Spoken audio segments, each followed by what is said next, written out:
কানাই, আজ তোর চোখে জল কেন ভাই? কেন তুই এই খেলা খেললি বল? তুই কি জানিস না, এই বৃন্দাবনে যত কষ্টই আমাদের আসুক, যত দুঃখই হোক না কেন, আমরা সব সইতে পারি, কিন্তু তোর চোখের জল সইতে পারি না ভাই। বল, যে খেলা খেললে তোকে কাঁদতে হয়, সে খেলা তুই কেন খেললি? আর খেলবো না। এই দেখ কানাই, কত সুন্দর একটা পাকা আম পেড়েছি। জানিস, আমার না বহুদিনের একটা স্বাদ আছে। কি স্বাদ? দেখ, এই যে পাকা আমটা না, দেখলে যেন মনে হচ্ছে এটা তোর জন্য সৃষ্টি হয়েছে। তাই আমার যে আশাটা আজ আমি পূর্ণ করব। কি আশা? শোন কানাই, বহুদিনের বাসনা। কি জানিস তো? হ্যাঁ রে ভাই, আমার মনে বাসনা তোর বদনের উচ্ছিষ্ট আমি সেবা করব। তাই আগে আমি এই আমটা খাবো, খেয়ে দেখব এটা ভালো নাকি এর মধ্যে আবার কোনো বিষ মেশানো আছে। কেননা ওই যে কংস রাজা, দুষ্ট রাজা, না জানি কোন ফলে বিষ মিশিয়ে রেখেছে। তোর যদি কিছু হয় তাহলে আমরা তোকে বাঁচাতে পারবো না। তাই আগে আমি সেবা করব, যদি দেখিস মিষ্ট ফল তারপরে তুই সেবা করবি। তারপরে হ্যাঁ রে ভাই, তুই কিন্তু পুরোটা খাবি না, তুই সেবা করার পর শেষে একটুখানি রেখে দিবি। কেন জানিস? তোর ওই উচ্ছিষ্ট আমি সেবা করব। কেন কেন? কানাই বলছে, কেন আমার উচ্ছিষ্ট তুই সেবা করবি? কানাই, তোরে বড় মিঠো লাগে ভাই রে কানা, তোরে বড় মিঠো লাগে ভাই রে কানা, তোরে বড় মিঠো লাগে ভাই রে কানা। গোবিন্দ তো কম চতুর নয় মা, ভক্তকে পদে পদে পরীক্ষা করে। জিজ্ঞাসা করছে, এই সুদামা, তুই 2 বার খাবি, আমি 1 বার খাবো? হ্যাঁ, আরে শোন, তুই যদি বলিস যে তোকে আবার দিতে হবে, আমি শুধু শুধু তোকে দেব না। দেখ, এই যে তুই বলছিস গাছের আমটা মিষ্টি, আচ্ছা গাছের আম মিষ্টি নাকি আমার মুখের এঁঠোটা মিষ্টি? তোর কাছে কোনটা মিষ্টি? সুদামা বলছে, কানাই রে, গাছের ফল তো মিষ্টি, কিন্তু সেটা যখন তুই সেবা করিস তারপর কি হয় জানিস? সেটা আরো মিঠো হয়ে যায়। কেন জানি না কানাই, আমার মনে হয় তোর বদনে না জানি কি সুস্বাদু অমৃত আছে। ও রাঙা অধর মাঝে কানাই রে, না জানি কি সুধা আছে। আজিও রাঙা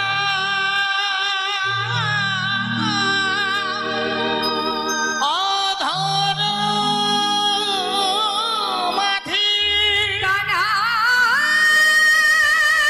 রে, ওরে আমার প্রাণের ভাই কানা, কানাই রে,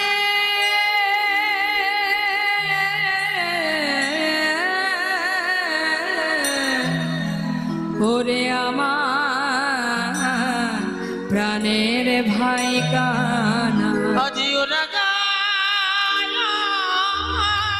বিভাবটা রাখো, অধর মাঝে আজ না জানি কি সুধা আছে। তাই তো খেতে খেতে আমার মুখ হতে, আহা খেতে খেতে আমার মুখ হতে তোকে দিতে হলো ভাই তোরে লাগে ভাই রে কানাই। তোমার মিঠু লাগে ভাই রে কানাই। ভগবান বললেন, তবে শুনে রে সুদামা, যদি দ্বিতীয়বার পেতে হয় তাহলে তার বিনিময়ে কিছু দিতে হবে, না দিলে আমি তোমায় কিছু দেব না। বলো দেখি কি দেবে আমায়? সুদামা বলছে, কানাই, দেবার মতো আমার কাছে কি আছে বল? আমি যে বড় দরিদ্র অসহায়।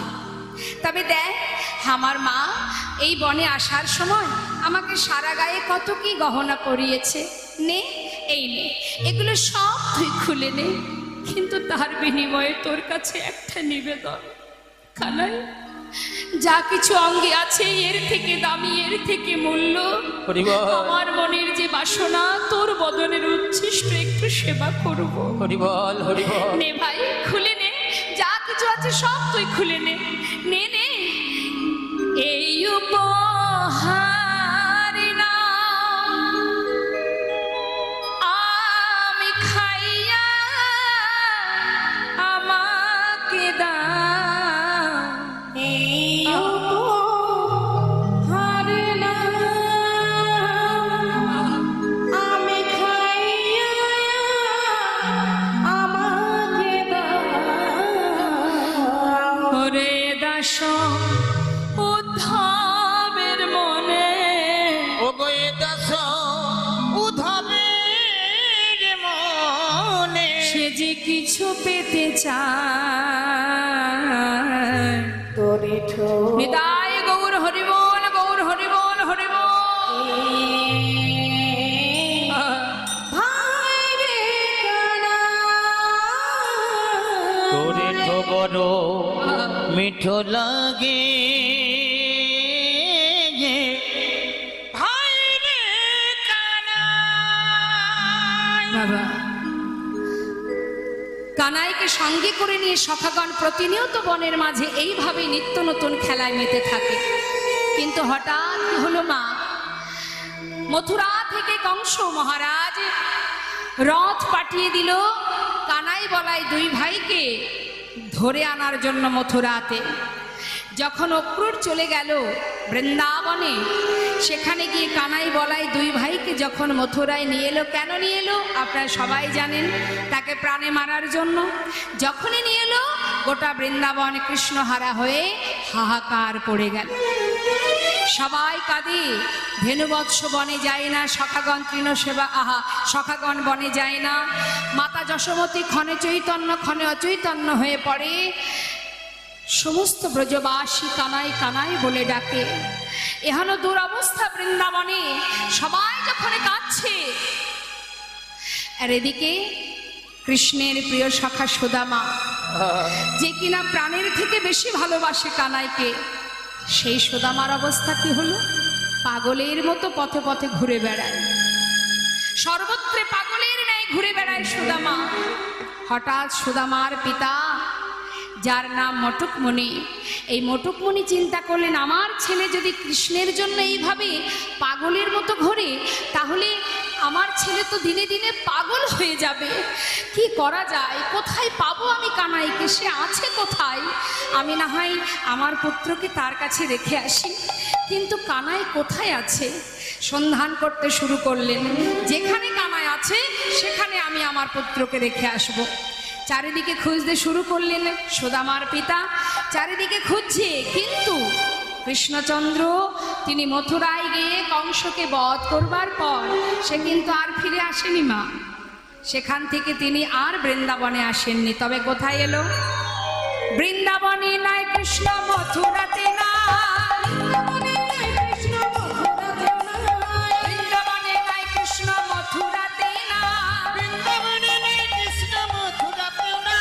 মথুরাতে নাই কৃষ্ণ, দ্বারকাতে নাই।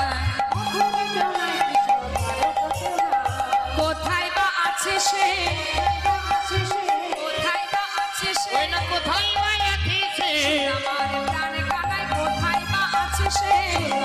প্রাণ কানাই কোথায় বা আছে? ওই না মথুরাতে নাই কৃষ্ণ দ্বারকায় নাই, মথুরাতেও নাই কৃষ্ণ দ্বারকাতেও নাই। বৃন্দাবনে নাই, মথুরায় নাই, দ্বারকায় নাই। কোথায় আছে? বৃন্দাবনেও নেই, দ্বারকাতেও নেই, মথুরাতেও নেই। তাহলে গেল কোথায় গোবিন্দ? মথুরায় কংসকে বধ করে সবাইকে উদ্ধার করে সেখান থেকে তিনি এসে পৌঁছালেন কোথায়? গুরুগৃহে। নিতাই গৌর হরি বল, হরি বল। এসে পৌঁছালেন গুরুগৃহে। কোথায়? শান্তিপুনি মুনির আশ্রমে। এখন স্বয়ং ভগবান তিনি এসেছেন গুরুকুলে শিক্ষা নেবার জন্য। এখানে যত ভক্ত আছেন একবার বলুন দেখি, গুরু দীক্ষা শিক্ষা হয়েছে আপনাদের সবার? কার কার দীক্ষা শিক্ষা নেওয়া হয়েছে দেখি হাত তুলুন। আর যারা হাত তোলেননি তাদেরকে এখনো মন্ত্র নেওয়া হয়নি, দীক্ষা শিক্ষা নেওয়া হয়নি। দেখুন,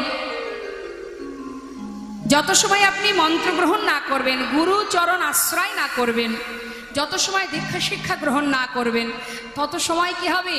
আপনি ভগবানকে দিনে যতবারই ভোগ দেন না কেন, আপনার ওই সেবা মানে ভোগ ভগবান কিন্তু গ্রহণ করছেন না।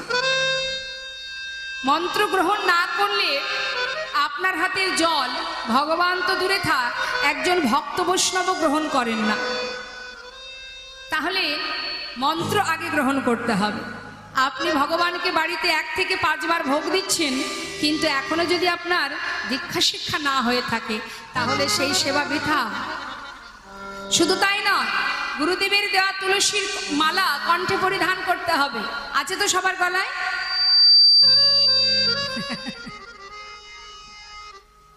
তুলসীর মালা আছে তো? নাকি যেদিন গুরুদেব মন্ত্র দিয়েছিলেন সেই দিনই গলায় ছিল, পরের দিন খুলে রেখেছেন? অনেকে আবার বলে তুলসীর মালা পরবো, তাহলে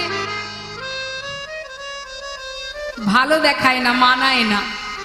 হ্যাঁ, অন্যান্য দামি দামি কত কত গহনা আছে, নেকলেস পরবো, তুলসীর মালা পরলে মানায়? আবার অনেকে বলে বাবা তুলসীর মালা পরার বয়স লাগেনি, তাই গৌর হরি বল। দেখবেন অনেকে বলে আয় খুলে রাখ, খুলে রাখ, এখনো তোর বয়স হয়নি তুলসীর মালা পরা। হরি বল, হরি বল। তুলসীর মালা পরার বয়সটা কখন একটু জেনে নেবেন তার কাছ থেকে। সে কি 60 বছর পার হয়ে গেলে তারপরে? না, সেই পর্যন্ত যদি আমি না বেঁচে থাকি তাহলে তো আর মালা পরা হলো না। হ্যাঁ, দেখবেন ভগবান তুলসী পত্র ছাড়া কোনো কিছুই গ্রহণ করেন না। তা আপনি ভগবানের ভক্ত, আপনি যে ভগবানের চরণে নিজের জায়গা চাইবেন, হে প্রভু তোমার চরণে আমার ঠাঁই দাও, তাহলে আপনার অঙ্গে যদি তুলসী না থাকে ভগবান আপনাকে গ্রহণ করবে? তাহলে আগে নিজে যখন ভোগের থালা মন্দিরে নিয়ে যাচ্ছেন, নিবেদন করবেন, তাহলে আগে তো আপনি সেখানে গিয়ে প্রণাম করেন। তো সবার আগে গিয়ে প্রণাম করেন নতমস্তকে। তা প্রণাম করলে ভগবানের কৃপা পাওয়ার জন্য আপনি যে প্রণাম করছেন, আপনার অঙ্গে তুলসী না থাকলে ভগবান তো আপনাকেই গ্রহণ করবে না। তাহলে আপনার দেওয়া ভোগ তিনি কি করে গ্রহণ করবেন? তাই কিছু কিছু কাজ আছে আমাদের, গুরু মন্ত্র জপ করতে হবে, হাজার কাজের মধ্যে দিয়ে এগুলো করতে হবে, মা সময় বের করে নিতে হবে। কারণ তোমার কাজ তোমাকে করতে হবে, কেউ করে দেবে না। বিশেষ করে যদি ভক্তি রাজ্যে প্রবেশ করতে চাও, যদি ভক্তি সঞ্চয় করতে চাও, ভগবানকে ভালোবাসতে চাও, তাহলে তোমার কাজটা তোমাকে খুঁজে নিতে হবে।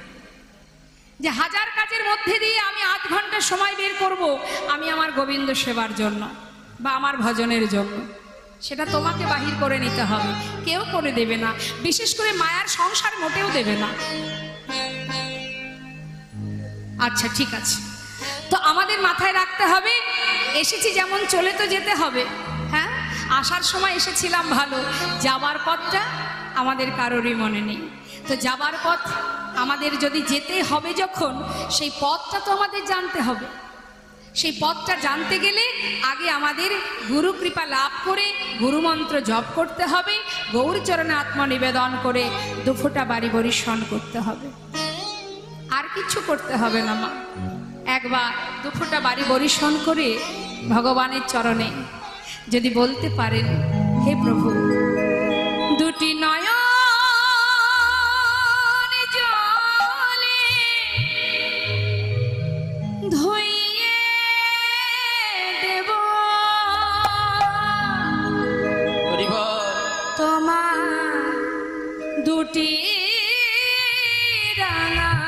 চর তুমি করিও গ্রহণ। সাউন্ডটা বাড়াও। শ্রী সচিনন্দ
না জানি খুঁজো আমি না জানি ভজ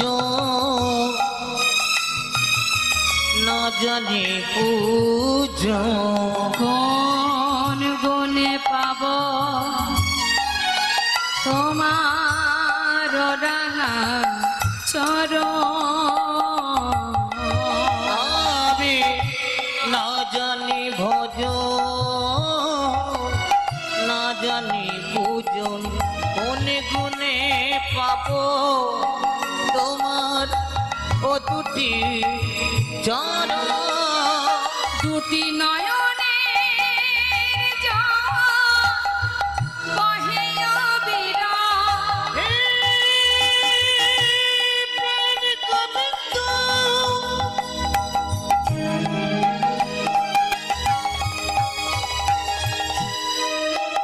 তুমি আমায় কৃপা করো।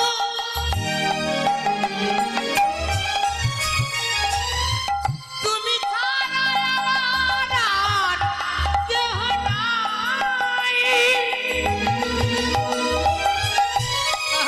হে প্রাণ গোবিন্দ দুটি নয়নের জল বহে অবিরাম।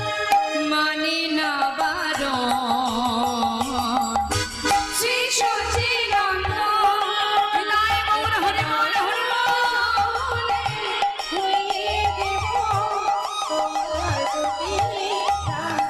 তুমি করিও গ্রহণ। শ্রী সতীর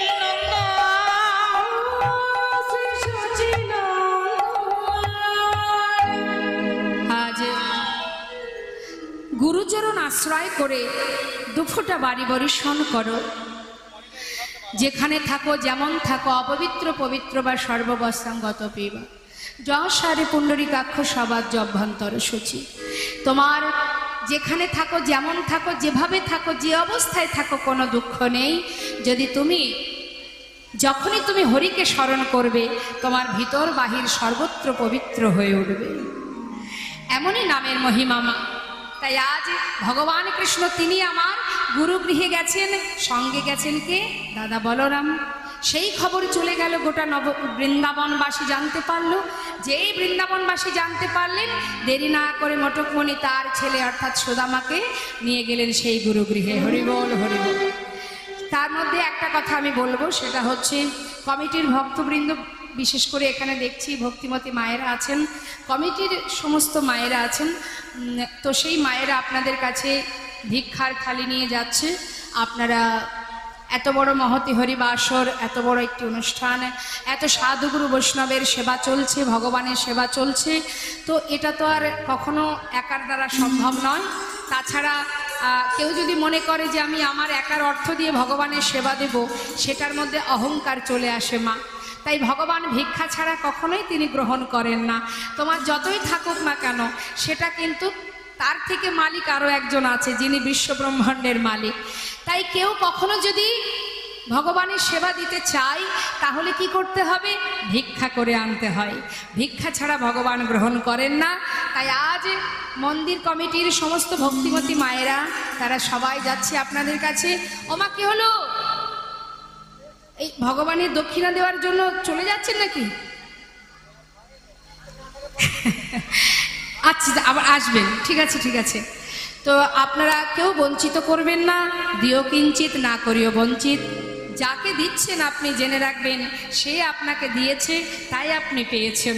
তাই তার সেবার জন্য প্রাণ ভরে মুক্ত হস্তে দান করবেন। কিন্তু কেউ যেন বঞ্চিত করবেন না, সবার কাছে যাবেন, আর কৃপণতা করবেন না। ভগবানের সেবায় কৃপণতা করলে কিন্তু বিপদ। কারণ তিনি তো মালিক বাবা, তিনি সব জানেন তোমার কাছে কত আছে না আছে। হ্যাঁ, তার চোখে ফাঁকি তো দেওয়া যাবে না। তাই যাচ্ছে সবার কাছে, সবাই প্রাণ ভরে ভগবানের সেবার জন্য দান করুন। নিতাই গৌর হরিবল, হরিবল, হরিবল। তাজ গোবিন্দ আমার কি করলেন? তিনি গুরুগৃহে এলেন, আর খবর পেয়ে এবার সুদামার পিতা তিনিও যাচ্ছেন তার সন্তানকে নিয়ে। মহাজন বললেন, দেখো, শিক্ষার ওই উদ্দেশ্যে আজি তাহায় চলিল, শিক্ষার ওই উদ্দেশ্যে আজি তাহায় চলিল, বহুদিন পরে ভাই কানাইকে পাই, আনন্দ ধরে না, আনন্দ ধরে না, ওই না ভাই কানাইকে কাছে পেয়ে আনন্দ ধরে না, বহুদিন পরে ভাই কানাইকে পাইল। সুদামা বহুদিন পর ভাই কানাইকে পেয়ে কানাইকে জড়িয়ে ধরেছেন বুকের মাঝে। জড়িয়ে ধরে বলছে, কানাই, কতদিন তোকে দেখিনি ভাই, বল আমাকে আর কখনো তোর সঙ্গ ছাড়া করবি না। আমি পারবো না তোকে ছেড়ে থাকতে, কথা দে। কানাই বলছে, শান্ত হ, শান্ত হ। ওই দেখ গুরুদেব আসছে, বস বস বস, সবাই বস। এই বসে পড়া, এই বস, গুরুদেব আসছে, গুরুদেব। সবাই বসে আছে। গুরুদেব এসে উপস্থিত পাঠশালায়। পাঠশালায় এসে জিজ্ঞাসা করছে, এই যে হ্যাঁ বলুন গুরুদেব। তোমরা সবাই কুশলে আছো তো? হ্যাঁ ভালো আছি ভালো গুরুদেব। আছো তো তোমরা? ভালো ভালো। শুনলাম আমার পাঠশালায় 3 জন নতুন ছাত্র ঢুকেছো। হ্যাঁ হ্যাঁ, আমরা এই 3 জন। কই দেখি হাত তোলো, কে কে এসেছো নতুন? আচ্ছা, তুমি এসেছো, আর আমি এসেছি গুরুদেব। আচ্ছা, তোমরা 3 জন আমার পাঠশালায় নতুন এসেছো। হ্যাঁ হ্যাঁ। তোমরা শিক্ষা নেবার জন্য এসেছো তো? তা কে কি শিক্ষা নেবে বলো? এই যে, হ্যাঁ। তোমার নাম কি? আমার নাম গুরুদেব বলরাম। বাবা, তোমার নাম বলরাম? হ্যাঁ গো। আর এই যে এদিকে দেখে মনে হচ্ছে খুব চঞ্চল, তাই না? এই তোমার নাম কি? কৃষ্ণ গুরুদেব। আচ্ছা, কৃষ্ণ বলে মনে হচ্ছে। কি গো মা, তুমি কৃষ্ণ? আর তোমার নাম কি? আচ্ছা আচ্ছা, তা তুমি কি শিখবে বলো না? গুরুদেব, আমি মনস্থির করেছি ওই ধনুর্বিদ্যা শিখবো, মানে হাতে চালাবো। বেশ বেশ। আর এই যে এদিকে এসো, এদিকে এসো। তুমি কি শিক্ষা নেবে? ধনুর্বিদ্যা শিখবো না, আর গদা বিদ্যা শিখবো না, আমি রাজনীতি শিখবো গুরুদেব। রাজনীতি শিখবো। রাজনীতি শিখবে? গুরুদেব, আমি কিন্তু রাজনীতিবিদ্যা শিখবো, কৃষ্ণচন্দ্র বলছেন। আচ্ছা বেশ, ঠিক আছে। তোমার নাম কি জানো? নাম কি তোমার?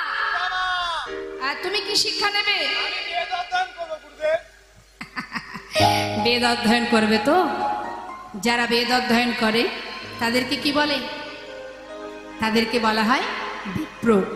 অর্থাৎ জন্ম জায়তে শূদ্র, সংস্কারেণ দ্বিজ, বেদ পাঠের ভবে বিপ্র, ব্রহ্ম জানন্তি ব্রাহ্মণ।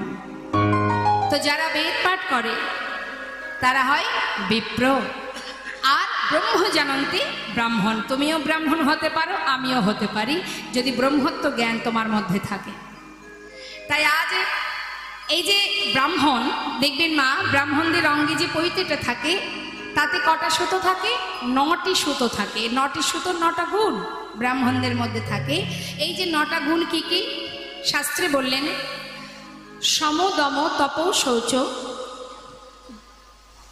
কি বলছেন? সম দম তপ শৌচ ক্ষান্তি আর্যবৎ জ্ঞান বিশেষ জ্ঞান আস্তিকাম। এই হচ্ছে 9টা গুণ। সম মানে শান্ত প্রকৃতির, শান্ত ভাব। দম মানে দমন করবার শক্তি থাকতে হবে, ইন্দ্রিয় দমন করতে হবে। তপ মানে তপস্যা, তপস্যা করবার শক্তি প্রয়োজন। ব্রাহ্মণদের মধ্যে এই গুণগুলো থাকা দরকার। আর কি বললেন? শৌচ মানে পবিত্রতা, পবিত্রতা রাখতে হবে। তোমার উপরে সুন্দর পোশাক পরেছো, দেখতে খুব ভালো লাগছে, কিন্তু ভিতরটা তোমার একেবারে হিংসা কালিমায় ভরা, সেটা করলে হবে। ভিতরটা পরিষ্কার করতে হবে, এই জায়গাটা পরিষ্কার না করলে হবে না। আর কি বললেন? আস্তিকাম, আর্যবৎ, আর্যবৎ মানে সরলতা। ক্ষান্তি মানে ক্ষমা করা। ব্রাহ্মণদের স্বভাব হচ্ছে সবাইকে ক্ষমা দৃষ্টিতে দেখা, অভিশাপ দেওয়া কিন্তু ব্রাহ্মণের কাজ নয়। আর কি বললেন? জ্ঞান, জ্ঞান অর্থাৎ বিদ্যা অধ্যয়ন করতে হবে। আর বললেন যে বিদ্যা অধ্যয়ন করতে পারবে সে বিশেষ জ্ঞানের অধিকারী হতে পারবে। আরেকটি শেষে কি আছে? আস্তিকাম, ভগবানের চরণে একনিষ্ঠ ভক্তি। তাহলে এই 9টা গুণ ব্রাহ্মণদের মধ্যে রাখতে হবে। আর কি বললেন? এই যে বেদ অধ্যয়নের 4টে ভাগ আমরা সবাই জানি, হ্যাঁ? তো এই যে 4টে বেদ অধ্যয়নের 4টে ভাগ, ঋক সাম যজু অথর্ব, এর আবার 2টো খণ্ড আছে, জ্ঞানকাণ্ড কর্মকাণ্ড। জ্ঞানকাণ্ড কোনটি? পরমেশ্বর ভগবানকে পাওয়ার জন্য যে আরাধনা করা হয় সেটাকে বলা হয় জ্ঞানকাণ্ড। আর কর্মকাণ্ড যেটা যজ্ঞ করার জন্য আমরা সবাই পাঠ করে থাকি সেটাকে বলা হয় কর্মকাণ্ড।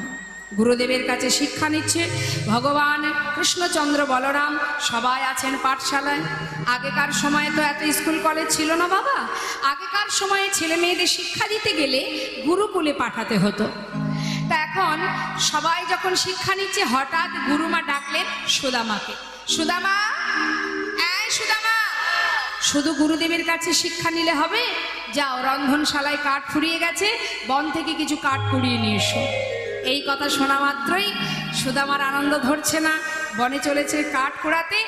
সঙ্গে করে নিয়ে গেছে কাকে? কৃষ্ণচন্দ্র, কানাইকে। দুইজনে যাচ্ছে। কৃষ্ণ আর সুদামারে পাঠাইল বনে,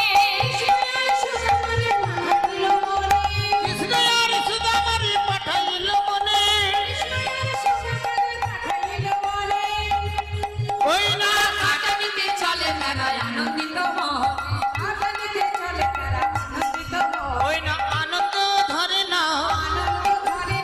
আনন্দ ধরে না, ওই না কৃষ্ণ আর সুদামাইর আনন্দ ধরে না, ওই না কাটানিতে চলে মেলায় আনন্দিত মনে। বনের ভিতরে গিয়ে যখন দুই ভাই কাঠ কুড়াচ্ছে, হঠাৎ হেন কালে হইল তাহা ঝড়ে ভয়ঙ্কর,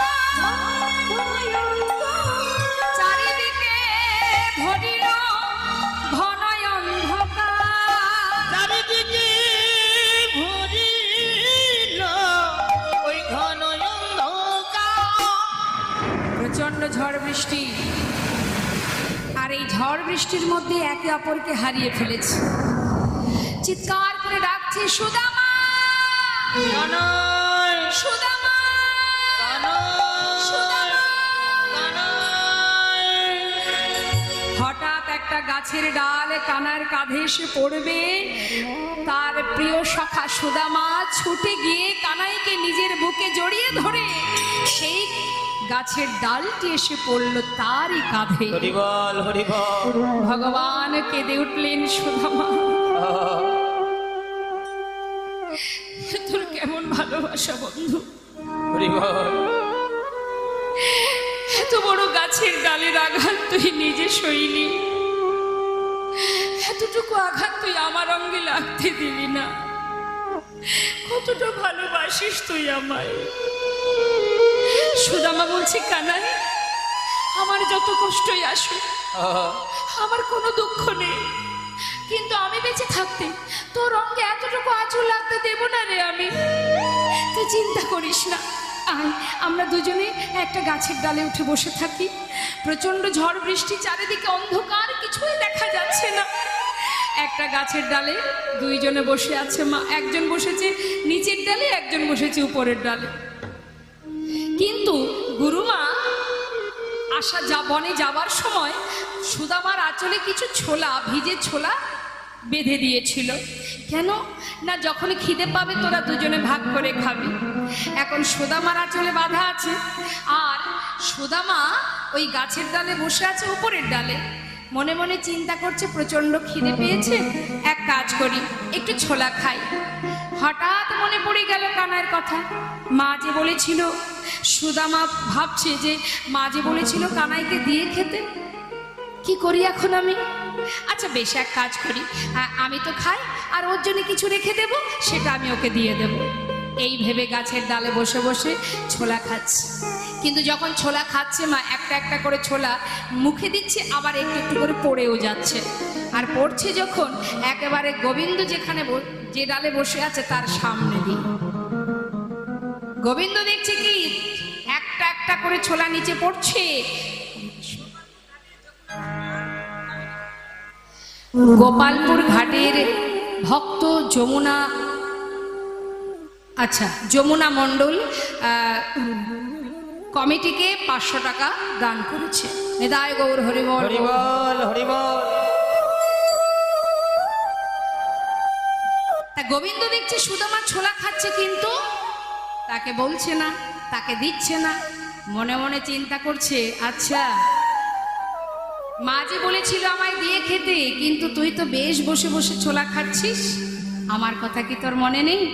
কিছুক্ষণ পর গোবিন্দ ডাকছে, সুদামা, এই সুদামা, বলি গুরুমা যে তোর কাছে ছোলা পাঠিয়েছিল, সেই ছোলা আছে, আমাকে একটু দে না, প্রচন্ড খিদে পেয়েছে। সুদামা বলছে, দাঁড়া কানাই, দাঁড়া দাঁড়া। এই বলে আঁচলের দিকে যেই না তাকিয়েছে মা, দেখছে কি যাও বা দুটো একটা মুখে দিয়েছে, আর বাকি সব ছোলা পড়ে গেছে। মনে মনে ভাবছে, সর্বনাশ, গুরুমা যে বলেছিল কানাইকে দিয়ে খেতে, কিন্তু আমার আঁচলে তো একটাও ছোলা নেই, আমি কি বলবো এখন কানাইকে? তাই সুদামা একটু মিথ্যা কথা বলেছিল। কি জানিস কানাই, আমার আঁচলে না একটা ছোলাও নেই। আসলে হয়েছে কি জানিস, ওই বনের ভিতরে কাঠ পোড়াতে গিয়ে কখন যে আমার আঁচল থেকে ছোলাগুলো সব পড়ে গেছে আমি জানি না। দেখ, একটা ছোলাও নেই রে ভাই। হরিবল হরিবল। ভগবান মনে মনে চিন্তা করলেন, যাক তুই আবারও মিথ্যা বললি আমার। বেশ, এই দিন তো দিন নয়, দিন তো আবার আসবে। সবার চোখের ফাঁকি দেওয়া যায়, তার চোখের ফাঁকি কেউ দিতে পারে? আমরা মনে করি মানুষের চোখের আড়ালে যা খুশি তাই করব, কি মা, তাই না? করছেও তাই, যে যা মনে করছে তাই করছে। কিন্তু একজন যিনি আছেন প্রত্যেকের হৃদয় মন্দিরে পরমাত্মা রূপে, তার ফাঁকি কে দেবে গো? শুধু অপেক্ষা করো, অপেক্ষা করো, ফল ঠিক পাবে। সবাই পেয়েছে, তুমি পাবে না, আমি পাবো না, তাই কি আর হয়? হ্যাঁ, ফল তো পেতেই হবে, কারণ এখানে যিনি আছেন পরমাত্মা রূপে, যে চৈতন্য, যে চেতনা, যে সাক্ষাৎ আমি এখানে দাঁড়িয়ে আছি, সেই পরমাত্মা রূপে ভগবান যিনি বসে আছেন, যার শক্তিতে আজ আমি এখানে দাঁড়িয়ে, এই যে শ্বাস প্রশ্বাস চলছে, পরমাত্মা রূপে যিনি আছেন হৃদয় মন্দিরে, তিনিই তো আমি। আমি মানে কি? আমি মানে এই দেহটা নয়। আমি মানে এই হাতটা কি আমি? এই দেহটা কি আমি বাবা? এই চরণটা আমি না, এগুলো আমি নই, এগুলো হচ্ছে আমার। তাহলে আমি কোনটা? আমি কোনটা? আমি অর্থাৎ পরমাত্মা। এই যে চলছে শ্বাস, এটা হলো আমি। এটা যখন থাকবে না, এই দেহটা পড়ে থাকবে, সবই পড়ে থাকবে, শুধু থাকবে না কে? সে হলো আমি। আমি চলে যাব, তাই না? তা আমি অর্থাৎ পরমাত্মা, যিনি ভগবান বসে আছেন হৃদয় মন্দিরে, যার শক্তিতে আজও দাঁড়িয়ে আছি আপনাদের সামনে, তার চোখের ফাঁকি দেব কি করে? ফাঁকি দেওয়া সম্ভব? ভগবান মনে মনে মৃদু মৃদু হাসছেন আর বলছেন, সুদামা, বেশ, আজকের দিনে মিথ্যা বললি, কাল তুই এর উপযুক্ত ফল পেয়ে যাবি। কোনো কথা না বলে কিছু সময় বিশ্রাম করে নিয়ে কাঠ নিয়ে এলেন গুরুগৃহে। আসার পরের দিন হঠাৎ গোবিন্দ ডাকছে সুদামাকে, সুদামা এদিকে আয়, তুই তো আমাকে অনেক ভালোবাসিস তাই না? আচ্ছা তোর কাছে যদি আমি কিছু চাই আমাকে দিবি? সুদামা বলছে, কানাই কেন দেব না, চেয়ে দেখ, আমার যদি থাকে আমি অবশ্যই দেব। আছে রে আছে, তুই আগে বল দিবি কিনা। হ্যাঁ দেব, থাকলে অবশ্যই দেব। কি চাস তুই বল, আমার প্রাণটা নেবি? তাও আমি দিয়ে দেব, আমি যে প্রাণের থেকে তোকে বেশি ভালোবাসি। না না না, প্রাণ দিতে হবে না, শোন ওই দেখ রন্ধনশালায় না গুরুমা নাড়ু তৈরি করে রেখেছে। আর তুই তো জানিস আমি একটু নাড়ু খেতে ভালোবাসি, জানা ভাই আমার জন্য দুটো নাড়ু নিয়ে আয়। সুদামা বলছে, নাড়ু খাবি? আচ্ছা ঠিক আছে, দাঁড়া দাঁড়া, আমি গুরুমাকে গিয়ে বলি, গুরুমা আমাকে দিয়ে দিলে আমি তোকে দিয়ে দেব। না, বলে আনলে হবে না, চুরি করে আনতে হবে। চুরি করে? আমি তো চুরি বিদ্যা জানি না। আমি যে গুরুদেবের কাছে বেদ অধ্যয়ন করি, গুরুদেব বলেছিলেন যে বেদ পাঠ করে সে কখনো মুখে মিথ্যা কথা বলে না। আমি কি করে মিথ্যা বলবো বল, আর আমি কি করে বা চুরি করব? আমি তো চুরি বিদ্যা শিখিনি কানাই। এত চিন্তা করছিস কেন? আমি তো নাড়ু তোর জন্য এনে দিলেই হবে। না, বলে আনলে আমি খাবো না, তোকে চুরি করে আনতে হবে। এই না তুই বললি আমার জন্য প্রাণ দিয়ে দিতে পারিস, আর দুটো নাড়ু আনতে পারবি না? এ কেমন বন্ধুত্ব তোর? এত ভালোবাসিস আমাকে, আর আমার জন্য দুটো নাড়ু চুরি করতে পারবি না? বারবার বলছে দেখে সুদামা বললে, তবে শোন কানাই, আমি তো কোনোদিন চুরি করিনি, আমি চুরি করতে জানি না, তবে আজ তোর সুখের জন্য আমি চুরি করতে যাব। তবে কানাই এই দরজার কাছে বসে থাকবি, যদি দেখিস কেউ আসছে আমাকে একবার ইশারা করে জানাস, কেমন? আমি ভিতরে চললাম। ঠিক আছে তুই যা। যেই না বলেছে সুদামা ভিতরে ঢুকেছে মা, আর এদিকে দরজার কাছে বসে আছে কে? দুষ্টু কানাই বসে আছে। যেই না ভিতরে গিয়ে নাড়ুর পাত্র থেকে দুটো নাড়ু তুলেছে, হঠাৎ দরজায় বসে বসে কৃষ্ণচন্দ্র ডাকছে, গুরুমা, ও গুরুমা, শিগগিরি এসো। তুমি মনে করো আমি তোমার ঘরে নাড়ু চুরি করে খাই? আজ হাতে নাতে প্রমাণ, দেখে যাও কে তোমার ঘরে নাড়ু চুরি করে খায়। যেই না বলেছে, সুদামা ভয়ে ঠক ঠক করে কাঁপতে কাঁপতে ঘরের থেকে বাইরে এসে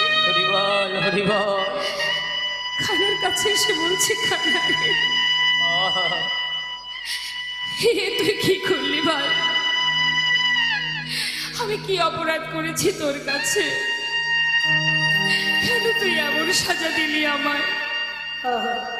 আমি তো তোকে আগেই বলেছিলাম আমি চুরি করতে পারি না, তুই অকারণে মায়ের কাছে আমাকে চোর বানিয়ে দিলি কানাই।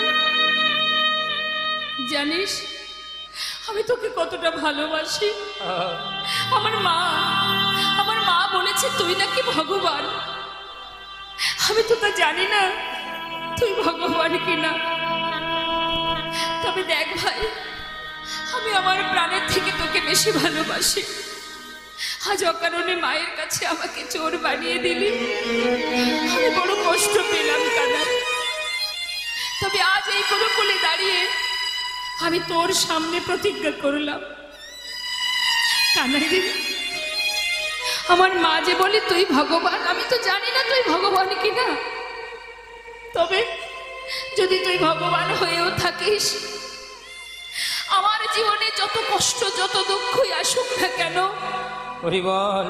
যদি দারিদ্রতার অন্ধকারে আমি ডুবে মারাও যাই, আমি কোনোদিন তোর কাছে দুহাত পেতে কিছু চাইবো না কানাই। এই আমি প্রতিজ্ঞা করলাম। কানাই মৃদু হেসে বললেন, সুদামা কি বললি তুই? জীবনে কোনোদিন হাজার কষ্ট এলেও আমার কাছে চাইবি না? তাহলে আমিও বলি তুই শুনে রাখ, যতদিন তুই আমার কাছে না চাইবি আমিও তোকে কোনোদিন কিছু দেব না। দুইজনের মধ্যে প্রতিজ্ঞা হয়ে গেল মা। কিছুদিন গুরুগৃহে শিক্ষা অর্জন করবার পর গুরুদেব আদেশ করলেন, তোমরা যে যার ঘরে চলে যাও, তোমাদের শিক্ষা সম্পূর্ণ হয়েছে, পরিপূর্ণ শিক্ষা অর্জন করেছো, তোমরা যে যার আপন ঘরে ফিরে যেতে পারো। কিন্তু ভগবান কৃষ্ণ তিনি কিন্তু কোথাও বৃন্দাবনে ফিরলেন না। তিনি কি করলেন? শিক্ষা অর্জন করবার পর তিনি চলে গেলেন দ্বারকাতে। হরিবল। আর এদিকে মটকমণির কাছে ফিরে এলো তার পুত্র সুদামা। ফিরে আসার উপযুক্ত সন্তানের অপূর্ব সুন্দর সেই রূপ আর উপযুক্ত বয়স হয়েছে বিবাহের। বাবা গর্ব করে সবাইকে ডেকে ডেকে বলে, শোনো, আমার ছেলে মস্ত বড় পণ্ডিত, এখানে তো সকলেরই ঘর আছে, অনেকেরই সন্তান আছে, আমার ছেলের মতো এমন পণ্ডিত কার আছে?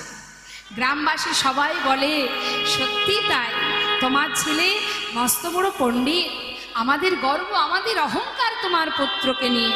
তবে হ্যাঁ, আমার ছেলের উপযুক্ত বয়স হয়েছে, আমি দেরি না করে আমার ছেলের বিবাহ দেব। হরিবল হরিবল। বিলম্ব না করে সুকন্যার সন্ধান পেল। সন্ধান করে একটা শুভ দিন দেখে সুদামার বিবাহ দিল। হরিবল। একবার উলুধ্বনি হয়ে যা। হরিবল হরিবল। উলুধ্বনি উলুধ্বনি।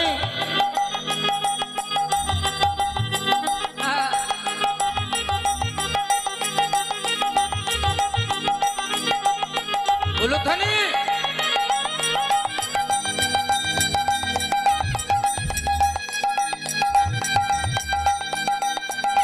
হরিবল।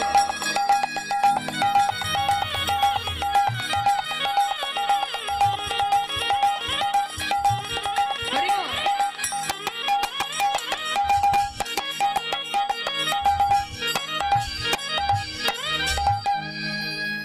মাগো, নতুন স্ত্রীকে নিয়ে বিবাহের পর বউকে নিয়ে ঘরে এলো, সুখে স্বাচ্ছন্দ্যে দিন কেটে যায়। বাবা সুদামা গ্রামের একটা পাঠশালায় ছোট ছোট বাচ্চাদের শিক্ষা দিয়ে যা পায় তাতে তার সংসার সুন্দরভাবেই চলে যায়।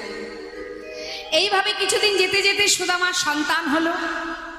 কিন্তু এত সুন্দর আনন্দ, দিন কেটে যায় আনন্দে, মহা আনন্দে, কিন্তু সুখ বেশি দিন সইল না। বাবা, ভগবানকে যারা ভালোবাসে ভগবান তাদের পদে পদে পরীক্ষা করে।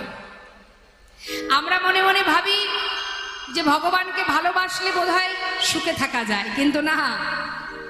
ভগবান বললেন, যে করে আমার আশ আমি তার করি সর্বনাশ, তথাপিও যে না ছাড়ে আমার পাশ আমি হই তার দাসানুদাস।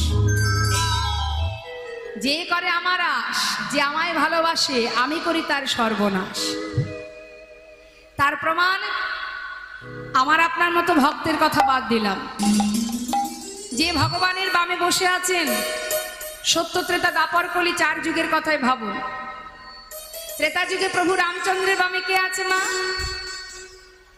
মা সীতা। তাকে বনবাসে যেতে হয়েছিল, তারপরে তার অগ্নি পরীক্ষা হয়েছিল, কিন্তু তাতেও ক্ষমা হলো না, অবশেষে তাকে পাতালে চলে যেতে হলো। তাহলে বলুন, ভগবানের সহধর্মিণী হয়ে তার কষ্টটা অনুভব করুন। অনেকে আছে এই জগতে, অনেকে বলে যে কিরে ভগবানকে এত ভালোবাসিস, যার নাম করিস, তাহলে তোর জীবনে এত কষ্ট কেন? হরিবল হরিবল। ছেড়ে দে ছেড়ে দে, ওই নাম করতে হবে না, অনেকেই বলে। কিন্তু মা বৃন্দাবনের শ্রীমতী রাধারানী শতবৎসর হারা হয়েছিলেন গোবিন্দে। সারাদিন ওই বৃন্দাবনের পথে পথে কৃষ্ণ কৃষ্ণ বলে কাঁদতেন রাধারানী। মা যশোমতী কাঁদতেন গোপাল হারা হয়ে। মাগো, এই যে রাধারানী ভগবানের গোবিন্দের আহ্লাদিনী শক্তি রশ্মা, বাদিনীর ঘরে থেকে হাজারো আঘাত যন্ত্রণা সয়ে ভগবানকে ভালোবেসেছে, কৃষ্ণকে ভালোবেসেছে, আর জগৎজীবকে শিখিয়ে দিয়েছে, রে জীব, কেমন করে কৃষ্ণকে ভালোবাসতে হয় একবার আমার কাছ থেকে জেনে নে। বাদিনীর ঘরে থেকেও ভগবানকে ভালোবাসা যায়। কর্ম করেছে, সকলের কথা অনুযায়ী রন্ধন করেছে, সবই করেছে সংসারে রাধারানী, কিন্তু তথাপিও তার মন প্রাণ সদা সর্বদাই কোথায় থাকতো? কৃষ্ণচরণে। নিতাই গৌর হরি।